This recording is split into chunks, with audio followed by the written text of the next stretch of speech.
மொத்தத்தையும் காலி பண்ணிவிட்டார்கள். ராவோடு ராவாக கோட்டையில் மு.க. ஸ்டாலின் போட்ட அவசர மீட்டிங். வணக்கம் நண்பர்களே. தமிழக முதலமைச்சர் மு.க. ஸ்டாலின் திமுகவுக்கு எதிராக தேசிய ஜனநாயக கூட்டணி வலுவாக உருவான போதும் எங்களை யாரும் ஆட்டவோ அசைக்கவோ முடியாது என்பது போன்றுதான் தொடர்ந்து பேசிக் கொண்டு வருகிறார். அதோடு தனக்கு பின்னால் இஸ்லாமியர்கள், கிறிஸ்தவர்கள் முழுமையாக இருப்பதால் இந்துக்களின் ஓட்டுகளை சாதி ரீதியாக பிரித்து மறுபடியும் நானே வெற்றி பெற்று முதலமைச்சராகி விடுவேன் என்பது போலவே மு.க. ஸ்டாலின் மேடைகளில் பேசிக் கொண்டு வருகிறார். இந்த நேரத்தில் தான் தமிழ்நாட்டில் ஆட்சி மாற்றத்தை கொண்டு வந்தே தீர வேண்டும் என்று பாஜக தீவிரமாக களத்தில் இறங்கியிருக்கிறது. குறிப்பாக இந்துக்களுக்கு எதிரான அரசியல் செய்து கொண்டு இந்துக்களின் வாக்குகளை வைத்து மு.க. ஸ்டாலின் வெற்றி பெற்று வருகிறார். இந்த நிலையை மாற்ற வேண்டும். எப்படி சிறுபான்மையினருக்கு ஆதரவாக கட்சியாக திமுக இருக்கிறதோ அதே போன்று அந்த கட்சியை முழுமையாக சிறுபான்மையினருக்கான கட்சியாகவே மாற்றிவிட வேண்டும். பெரும்பான்மையினரை அவர்களிடமிருந்து பிரிக்க வேண்டும் என்கிற திட்டத்துடன் திமுகவிடமிருந்து இந்துக்களை பிரிக்கும் முயற்சியாக டெல்லி பாஜக அதிரடியாக களத்தில் இறங்கியிருக்கிறது.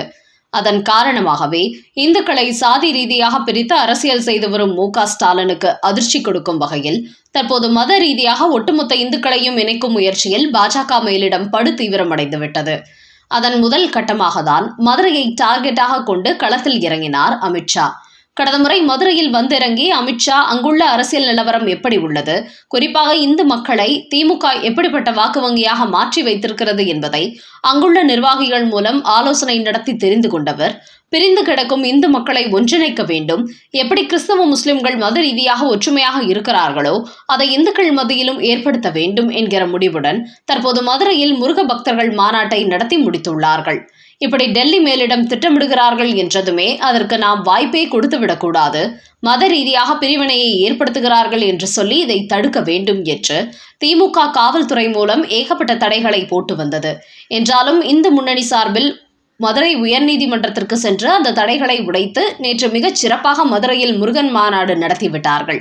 இது திமுக மற்றும் அதன் கூட்டணி கட்சிகளுக்கு பலத்த அதிர்ச்சியாக அமைந்திருக்கிறது. இப்படி தமிழ் கடவுள் முருகனை வைத்து இந்துக்கள் எல்லாம் ஓரணியில் திரண்டு விட்டால் இனிமேல் சாதி ரீதியாக அவர்களை ஓட்டுகளை எப்படி பிரிப்பது என்பதை தெரியாமல் மு.க. ஸ்டாலின் தடுமாற்றத்திற்கு உள்ளாகி இருக்கிறார். அதோடு நேற்று மதுரையில் மாநாடு தொடங்கியதிலிருந்தே அங்கு என்னென்ன நடைபெறுகிறது என்பதை கோட்டையில் அமர்ந்தபடி மு.க. ஸ்டாலினும் திமுகவின் முக்கிய புள்ளிகளும் கண்காணித்து வந்துள்ளார்கள். அதில் கலந்து கொண்ட தலைவர்கள் எப்படி பேசுகிறார்கள், முருக பக்தர்களின் மனநிலை எப்படி உள்ளது என்பதையெல்லாம் தீவிரமாக கண்காணித்தவர்கள் தாங்கள் எதிர்பார்த்ததை விட அந்த மாநாடு மிகச் சிறப்பாக நடந்துவிட்டதால் அடுத்த கட்டமாக இந்த விவகாரத்தில் எப்படிப்பட்ட அரசியல் செய்வது என்பது குறித்து அவர் ஆலோசனை நடத்தியிருக்கிறார். அதோடு நாம் மதுரையில் இறங்கி ரோடு ஷோ நடத்திய பிறகுதான் அமித்ஷா அங்கு சென்று இந்த விவகாரத்தை தீவிரப்படுத்தியிருக்கிறார். என்றாலும் இந்துக்களை மத ரீதியாக ஒன்று சேர விடவே கூடாது, சாதிகளுக்கிடையே பிரச்சனைகளை ஏற்படுத்திவிட்டு அவர்களை நாம் ஒன்று சேர விடாமல் துண்டாட வேண்டும் என்று திமுகவின் முக்கிய நிர்வாகிகளுக்கு மு.க. ஸ்டாலின் உத்தரவு போட திட்டமிட்டிருப்பதாகவும் கோட்டை வட்டாரங்களில் பரபரப்பு தகவல்கள் வெளியாகியுள்ளன. அந்த அளவுக்கு தமிழ்நாட்டு மக்களின் ஓட்டுகளை வேட்டையாட திமுக தரப்பு மோசமான செயல்களில் ஈடுபடுவதற்கும் தயாராகிவிட்டார்களாம். ஆனபோதும் இந்த விவகாரத்தில் இந்த முறை பாஜக திமுகவை விடப்போவதில்லை. இனிமேல் இந்து மக்களிடையே சாதி ரீதியாக எந்தவித மோதலும் ஏற்படாத வகையில் அவர்களை மத ரீதியாக ஒற்றுமையாக வைத்திருக்க திட்டமிட்டுள்ளார்கள். அதற்காகவே மக்களிடத்தில் மேலும் ஒற்றுமையை மேம்படுத்த முயற்சியாக சில சாதி மக்களிடையே இருந்து வரும் பிரச்சனைகளை அவர்களை நேரடியாக சந்தித்து பேச்சுவார்த்தை மூலம் தீர்க்க வைப்பதற்கு டெல்லி பாஜக ஒரு குழுவையும் நியமித்துள்ளதாம். அதனால் திமுக இனிமேல் இந்து மக்களை சாதி ரீதியாக உடைப்பதற்கு என்ன திட்டம் போட்டாலும் அதை உடனடியாக சரி செய்து மக்களிடையே ஒற்றுமையை அதிகப்படுத்தும் முயற்சியிலும் பாஜக உறுதியாக இருப்பதும் தெரிய வந்துள்ளது. அடுத்த செய்தி. திமுகவை அலறவிட்ட முக்கிய தீர்மானம். மதுரை மாநாட்டு பதற்றத்தில் திமுக. நேற்று மதுரையில் நடைபெற்ற இந்து முன்னணியின் முருக பக்தர்கள் மாநாடு திமுகவை தட்டு தடுமாற வைத்துவிட்டது. 60 ஆண்டுகால திமுகவுக்கு இப்படிப்பட்ட ஒரு சோதனை இதுவரை தமிழ்நாட்டில் நடைபெற்றதில்லை. சிறுபான்மையினர், பெரும்பான்மையினர் என தமிழ்நாட்டு மக்களை 2 துண்டுகளாக பிரித்து மத ரீதியாக கிறிஸ்தவ முஸ்லிம் வாக்குகளையும் சாதி ரீதியாக துண்டாடி இந்துக்களின் வாக்குகளையும் கைப்பற்றி வந்தோம். ஆனால் திமுகவின் அந்த சாதி உடைப்பு திட்டத்திற்கு வேட்டு வைக்கும் வகையில் நேற்று மதுரையில் நடந்த மாநாட்டில் ஒரு முக்கிய தீர்மானத்தை நிறைவேற்றினார்கள். இதுதான் ஒட்டுமொத்த திமுகவுக்கும் கூட்டணி கட்சிகளுக்கும் அதிர்ச்சியாக அமைந்துவிட்டது. குறிப்பாக ஆன்மீகத்தை வைத்து இந்த மாநாட்டில் அரசியல் பேசிவிட்டதாக இன்றைய தினம் திமுகவை சேர்ந்த பலரும் கருத்து வெளியிட்டு வருகிறார்கள். அதாவது அதிமுகவினரை டென்ஷன் ஆக்கும் வகையில் ஒரு சம்பவம் நடைபெற்றதாக இன்று செய்தி பரப்பி வருகிறார்கள். அதாவது இனிமேல் திருப்பரங்குன்றம் மலை மேல் உள்ள தீபத்துணியில் ஆண்டுதோறும் கார்த்திகை மாதம் தீபம் ஏற்ற வேண்டும் என்று எடுக்கப்பட்ட தீர்மானத்தை தொடர்ந்து திருப்பரங்குன்றம் மலை முருகனுக்கு சொந்தம். அதே போன்று அனைத்து முருகன் மலைகளையும் காக்க வேண்டும். தமிழ் கடவுள் முருகன் பெயரால் அனைத்து இந்துக்களும் ஒற்றுமையாக இருக்க வேண்டும். தேர்தலில் இந்துக்களுக்கு எதிரான நபர்களுக்கு ஓட்டு போடக்கூடாது என்று ஒரு முக்கியமான தீர்மானத்தை நிறைவேற்றினார்கள். இதுதான் ஒட்டுமொத்த திமுகவையும் தூக்கி வாரி போட்டுள்ளது. இவர் மட்டும் கிறிஸ்துமஸ் நிகழ்ச்சிகளில் கலந்து கொண்டு அரசியல் செய்வார், நோன்பு திறக்கும் நிகழ்ச்சியில் கலந்து கொண்டு அரசியல் செய்வார். அதே அரசியலை மற்றவர்களும் கையில் எடுத்துவிடக் கூடாது என்றுதான் ஸ்டாலின் நினைத்திருந்தார். ஆனால் இப்போது திமுக பாணியில் பாஜகவும் ஆன்மீக மாநாட்டில் அரசியலையும் கையில் எடுத்துவிட்டது. அதனால் இப்போது இந்த விவகாரத்தை திமுகவினர் ஊதி பெரிதாக்க தொடங்கி இருக்கிறார்கள். நீதிமன்றத்தில் ஆன்மீக மாநாட்டில் அரசியல் பேச மாட்டோம் என்று சொல்லிவிட்டு இவர்கள் முழுக்க முழுக்க அரசியல்தான் பேசினார்கள் என்று ஆளாளுக்கு குற்றச்சாட்டுகளை வெளியிட்டு வருகிறார்கள். அது மட்டுமின்றி இன்னொரு செய்தியும் திமுகவினர் பரப்பி வருகிறார்கள். அது என்னவென்றால், இந்த மாநாட்டில் பெரியார் அண்ணாவுக்கு அவமரியாதை செய்துவிட்டதாகவும் கூறுவார்கள். அது என்னவென்றால், இந்த மாநாட்டு மேடையில் வைக்கப்பட்டிருந்த திரையில் ஒரு வீடியோ காட்சி ஒளிபரப்பினார்கள். அதில் தர்மம் காக்க என்கிற குரல் ஒலித்தபடி இந்து முன்னணியின் முந்தைய தலைவர்கள் ராமகோபாலன் தொடங்கி அடுத்தடுத்த தலைவர்களாக இருந்தவர்களின் புகைப்படங்கள் காட்சிப்படுத்தப்பட்டன. அப்போது அதர்மம் ஒழிக்க என்று குரல் ஒலிக்கும் போது பெரியார் அண்ணா படங்களை திரையில் காட்டினார்கள்.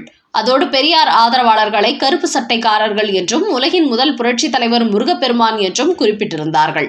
இப்படி அவர்கள் திரையில் காட்டியதை பார்த்ததும் அதிமுக முன்னாள் அமைச்சர் செல்லூர் ராஜு அந்த மேடையை விட்டு கோபத்துடன் இறங்கி வெளியேறிவிட்டார் என்றும் திமுகவினர் ஒரு பொய்யான செய்தியை தங்களது ஊடகங்களில் இன்றைய தினம் பரப்பிவிட்டு வருகிறார்கள். இதற்கெல்லாம் மேலாக நீதிமன்ற அவதூறு செய்துவிட்டார்கள், ஆன்மீக மாநாட்டில் அரசியல் பேசக்கூடாது என்று சொல்லி அவர்கள் திட்டமிட்டே அரசியல் செய்துவிட்டார்கள் என்று ஒவ்வொரு திமுகவினரும் இந்த விவகாரத்தை கையில் எடுத்து சோசியல் மீடியாவில் விமர்சனங்களை வெளியிட்டு வருகிறார்கள். அதற்கு எதிராக இன்னொரு பக்கம் சாதி மதத்தை வைத்து திமுக செய்யாத அரசியலா? நாங்கள் செய்துவிட்டோம். நாங்கள் எந்த மதத்தையும் இழிவுபடுத்தவில்லை. எங்கள் மதத்து மக்களை ஒன்று சேர சொல்கிறோம்.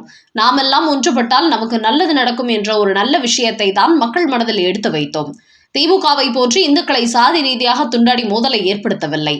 அனைவரும் ஒற்றுமையாக இருக்க வேண்டும் என்றுதான் இந்த மாநாட்டில் தீர்மானம் நிறைவேற்றப்பட்டது. அதோடு இந்த தமிழ்நாட்டில் இந்துக்கள் அல்லாதவர்கள் என்று 2 விதமான சட்டம் நடந்து கொண்டிருக்கிறது.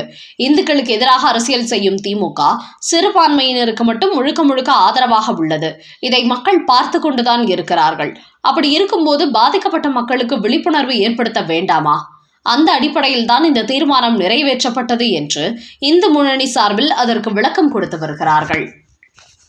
ஈரானுக்கு எதிராக போரில் குதித்த அமெரிக்கா கடந்த 10 நாட்களுக்கு மேலாக இஸ்ரேல் ஈரான் நாடுகளுக்கிடையே மோதல் வெடித்து வரும் நிலையில் தற்போது அமெரிக்காவும் ஈரானை தாக்க தொடங்கியிருக்கிறது. ஏற்கனவே பூமிக்கடியில் ஈரான் மறைத்து வைத்துள்ள அணு ஆயுதங்களை அழிக்க குண்டு வீசிய அமெரிக்கா நேற்று இரவு மீண்டும் ஈரானை தாக்கியிருக்கிறது. இது குறித்து அமெரிக்க அதிபர் டொனால்ட் ட்ரம்ப் ஈரானில் உள்ள முக்கியமான 3 அணுசக்தி நிலையங்களை வெற்றிகரமாக தாக்கி அழித்திருக்கிறோம் என்று தெரிவித்துள்ளார். இந்த நேரத்தில் உண்மையான போர் இனிமேல் தான் வரப்போகிறது என்று கூறியிருக்கும் ஈரான், அமெரிக்கா இதுவரை கண்டீராத பேரழிவை சந்திக்க போகிறது. ஈரானை ஏன் தாக்கினோம் என்று கதறி புலம்ப போகிறது என்று ஒரு செய்தி வெளியிட்டிருக்கிறது ஈரான் நாடு. இந்த நேரத்தில் இஸ்ரேலின் எதிரி நாடுகளான ரஷ்யா, சீனா, துருக்கி போன்ற நாடுகளும் ஈரானை அமெரிக்கா தாக்கியதற்கு கண்டித்து வருகிறார்கள். இதன் காரணமாக அந்த நாடுகள் ஈரானுக்கு ராணுவ தளவாடங்களை கொடுத்து உதவி செய்தால் இந்த போர் இன்னும் பெரிய அளவில் வெடித்து 3ஆம் உலக போராக மாறுவதற்கு கூட வாய்ப்பு இருப்பதாக உலக தலைவர்கள் பலரும் கவலை தெரிவித்து வருகிறார்கள்.